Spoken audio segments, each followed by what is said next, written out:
Imagine करो कि आप युद्ध के मैदान में खड़े हो, आपके चारों ओर तबाही है और हवा में खून की बूंदें घुली हुई है। This was the world of Genghis Khan, इतिहास का सबसे बड़ा मंगोल एम्पायर का फाउंडर और पहला रूलर, एक ऐसा योद्धा जिसके नाम से ही लोग कांप उठते थे। अपने समय का सबसे क्रूर योद्धा जिसने सन 1206 से 1227 के बीच केवल 21 साल में करीब 40 मिलियन लोगों की जान ले ली थी और China, Iran, Iraq, Uzbekistan, Japan, Hungary, Russia, Afghanistan, Siberia और बुल्गारिया सहित 16% लैंड एरिया को मंगोल एम्पायर में शामिल कर लिया था। उसकी फौज एक अनस्टॉपेबल वॉर मशीन थी जो अपने रास्ते में आने वाले हर एक साम्राज्य को धूल में मिलाती जा रही थी। सन 1221 जंगीज खान और उसके 50,000 मंगोलियन सोल्जर्स की आर्मी ने पंजाब के कलाबाग में इंडस रिवर के पास ख्वारेज़मियन एम्पायर को एक भयंकर युद्ध में हराकर अभी कैप्चर ही किया था। युद्ध का मैदान खून से लाल हो चुका था, लाशों के ढेर लगे थे। ख्वारेज़मियन आर्मी का आखिरी इंसान भी मारा जा चुका था।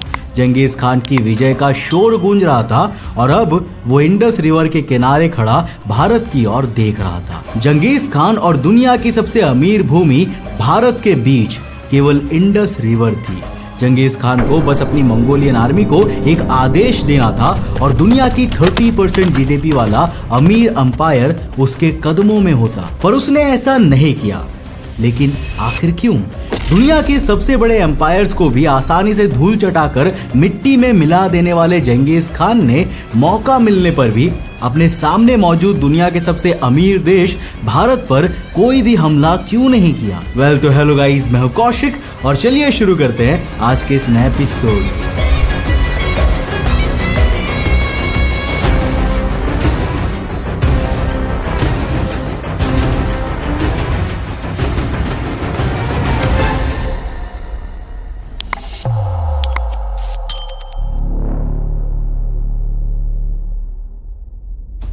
दोस्तों, भारत जिसे सोने की चिड़िया कहा जाता था, एक ऐसा देश था जहां की धरोहर, संपत्ति और संस्कृति ने सदियों से विदेशी आक्रमणकारियों को आकर्षित किया था। उस समय भारत की भूमि सोने से भी ज्यादा कीमती मानी जाती थी। जंगीज खान को भारत को जीतने के लिए बस अपनी आर्मी को इंडस रिवर पार करने का आदेश देना था। उस समय भारत पर शमसुद्दीन इल्तुतमिश की मामलुक डायनेस्टी का शासन था, जिसे साल 1206 में कुतुबुद्दीन ऐबक ने स्थापित किया था।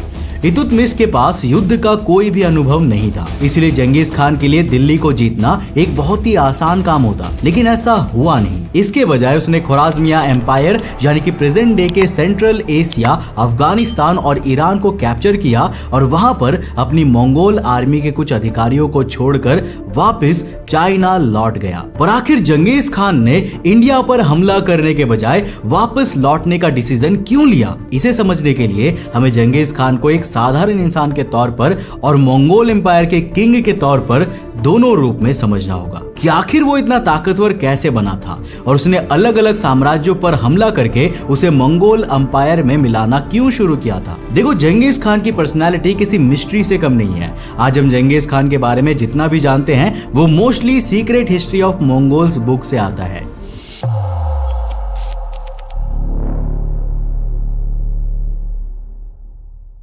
जंगीज खान की कहानी का असली राज उसकी शुरुआती जीवन की मुश्किलों में छिपा है। तो चलिए शुरुआत से शुरू करते हैं। सन 1162 में मंगोलिया के खेंती पर्वतीय क्षेत्र में ओनोन नदी के पास तेमुजिन नाम के बच्चे का जन्म हुआ। किसी ने सोचा भी नहीं था कि भविष्य में यही बच्चा दुनिया के सबसे बड़े एम्पायर का राजा बनेगा। तेमुजिन के पिता येसुगिए मंगोलियन बोर्जिगिन ट्राइब के मुखिया थे, जिसके चलते तेमुजिन का शुरुआती जीवन अच्छा भी था। लेकिन जब वो केवल 9 साल के थे ना, तब उनकी जिंदगी एक झटके में बदल गई, क्योंकि उसके पिता को दुश्मन ट्राइब ने जहर देकर मार दिया और ट्राइब के नए मुखिया ने तेमुजिन और उसके परिवार को ट्राइब से निकालकर मंगोलिया के ठंडे पहाड़ी इलाकों में मरने के लिए छोड़ दिया, जहां बिना किसी मदद के होने का मतलब था मौत। लेकिन तेमुजिन और उसके परिवार ने ये कर दिखाया। उन्होंने इन कठिनाइयों से लड़ते हुए खुद को मजबूत बनाया। अब इस मुश्किल लाइफ ने तेमुजिन को ये सिखाया कि ताकत और वेल्थ यानी कि संपत्ति केवल तभी मायने रखते हैं जब आपके पास राजनीतिक ताकत भी हो। उसने अपने पिता के जीवन से ये सीखा कि ताकत और राजनीति की समझ के बिना केवल वेल्थ किसी भी काम नहीं होती और वो आपसे कभी भी दूसरे राजनीतिक ताकत वाले इंसान द्वारा एक ही झटके में छीनी जा सकती है। और दोस्तों इसी बात ने तेमुजिन को जंगीज खान में बदल दिया। उसने ये बात अपने दिमाग में इस तरह बिठा ली कि अब उसके सामने केवल एक सपना था, दुनिया का सबसे ज्यादा पॉलिटिकल पावरफुल इंसान बनना, ऐसा साम्राज्य बनाना जिसकी ताकत के सामने कोई भी सर ना उठा सके। और उसने ऐसा किया भी, क्योंकि केवल 25 सालों में ही उसने दुनिया का सबसे बड़ा और पावरफुल साम्राज्य स्थापित किया, जिससे लड़ने के बारे में कोई भी सोच नहीं सकता था। पर सवाल यह आता है कि आखिर जंगीज खान को दूसरे एम्पायर्स को इन्वेड करने का डिसीजन कैसे आया।